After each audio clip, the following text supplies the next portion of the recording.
আমেরিকার আইনসভা বা পার্লামেন্টকে বলা হয় কংগ্রেস। এই কংগ্রেসের দুটি অংশ বা কক্ষ রয়েছে, একটি হলো সেনেট এবং অন্যটি হলো হাউস অফ রিপ্রেজেন্টেটিভস। সহজ ভাষায় এটি আমাদের দেশের সংসদের মতো হলেও এর ক্ষমতা ও কাজের ধরন সম্পূর্ণ আলাদা। নিচে এদের মূল কাজ ও পার্থক্যগুলো আলোচনা করা হলো। স্বাগত আমেরিকা বাংলা এক্সপ্লেনারে, সাথে আছি আমি সামিরা বাঁধন। সদস্য সংখ্যা এবং প্রতিনিধিত্বের পার্থক্য। হাউস অব রিপ্রেজেন্টেটিভসকে বলা হয় নিম্নকক্ষ। এখানে আসন সংখ্যা নির্ধারিত হয় প্রতিটি অঙ্গরাজ্যের জনসংখ্যার ওপর ভিত্তি করে। যে রাজ্যের জনসংখ্যা যত বেশি, সেই রাজ্য থেকে তত বেশি প্রতিনিধি হাউসে আসেন। বর্তমানে এর মোট সদস্য সংখ্যা 435 জন। অন্যদিকে সেনেট হলো উচ্চকক্ষ।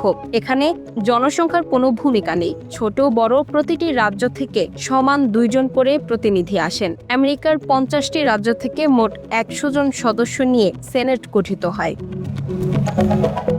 কার্যকাল বা মেয়াদের পার্থক্য।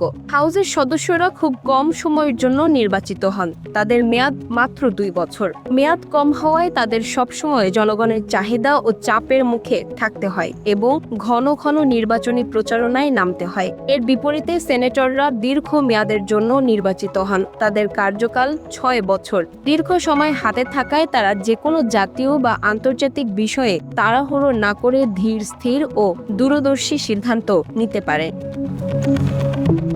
বিল পাস এবং আর্থিক ক্ষমতা। যে কোনো নতুন আইন করতে হলে দুটি কক্ষেরই অনুমোদনের প্রয়োজন হয়। তবে দেশের বাজেট বা কর সংক্রান্ত যে কোনো আর্থিক বিল সবসময় প্রথমে হাউসে উত্থাপন করতে হয়, সেনেটে নয়। অর্থাৎ জনগণের টাকার হিসাব নিকাশের ক্ষেত্রে হাউসের ক্ষমতা ও অগ্রাধিকার বেশি। সেনেট পরে সেই বিলটি সংশোধন বা অনুমোদন করতে পারে।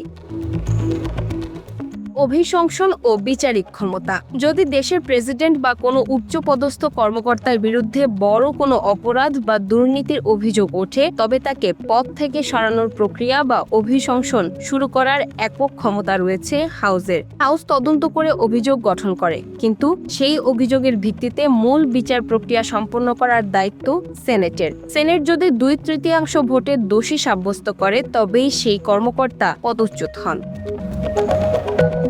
চুক্তি এবং গুরুত্বপূর্ণ নিয়োগ অনুমোদন।